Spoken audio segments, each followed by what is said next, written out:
আজকে চলেছি বাপের বাড়ি। আজকে ওর ছুটি আছে বলে দুজনে ঠিক করলাম বাবা মাকে একটু দেখে আসবো।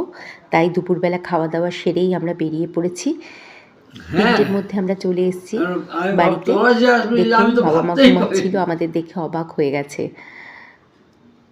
মা পা ভাঙার পর থেকে হাঁটতে পারে না সেরমভাবে। অপারেশন করবার পরেও অপারেশন সাকসেসফুল হয়নি সেইভাবে, তাই জন্য বেশিরভাগ সময়টাই তার বিছানাতেই কাটে। মায়ের সাথে একটু ফটো তুলে নিলাম। যাই হোক, ওদের সাথে একটু সময় কাটিয়ে আমরা আবারও বাড়ির উদ্দেশ্যে ফিরে যাচ্ছি, কারণ বাচ্চা দুটোকে রেখে এসেছি। স্টেশনে এসে একটু চা ঘুগনি খেয়ে নিলাম। কিমা ঘুগনি বিক্রি হচ্ছিল দেখে আর লোভ সামলাতে পারলাম না। ট্রেন আসার উদ্দেশ্যে আমরা এখানে বসে আছি। দেখুন আমাদের ট্রেন চলে এসছে।